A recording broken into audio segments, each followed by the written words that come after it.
So I just watched Aunt May and the Wisp, Can't Do America, can't, and it was actually pretty good.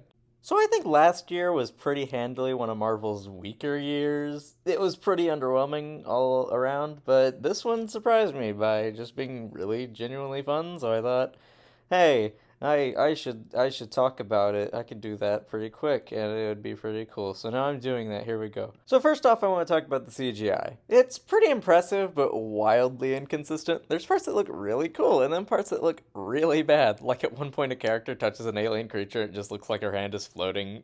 It's rough. Combine that with inconsistent green screen, you have a real mixed bag of effects.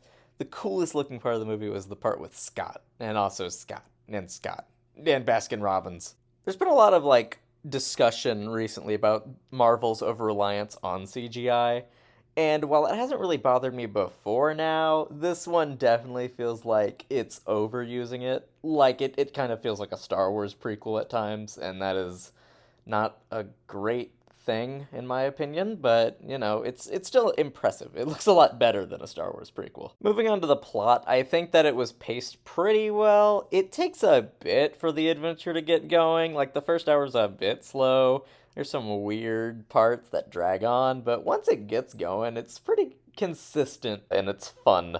So the pacing didn't really bother me. And the story itself was fairly standard, but it had enough creative elements where it was able to keep me invested.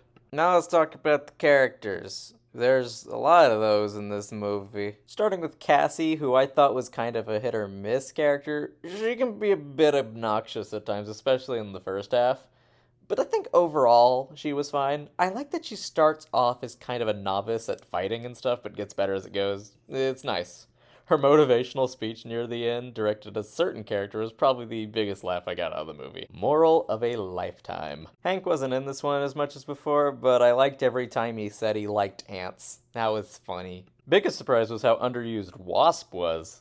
She's not in this movie much, which is a big bummer. I like her character a lot. Also, it's called Ant-Man and the Wasp. Also, Janet, what the heck? If you told them anything, this entire plot could have been avoided. What is wrong with you? Alright, let's talk about the best characters in the movie. Scott Lang, the Ant-Man himself, and our devious villain, Kang the Conqueror. Scott was good old Scott. He's pretty charming, he's funny. But I'd say he actually earned his spot as an Avenger in this movie. I enjoy his character arc a ton. I like his dynamic with Kang, and his undying care for Cassie is very endearing. I think it's pretty easy to say he's the best dad in the MCU. I mean, the competition are Thanos and the most evil character in a superhero movie, so I guess that's not saying much, but yeah, he rocked in this. What a lad.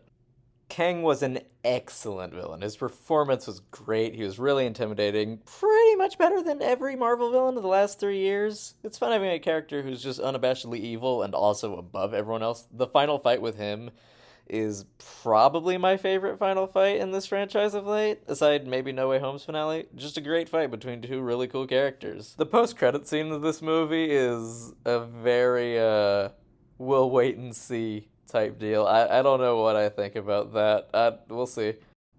So yeah, overall an 8 out of 10. The fact that this is being received worse than Eternals is embarrassing. Come on.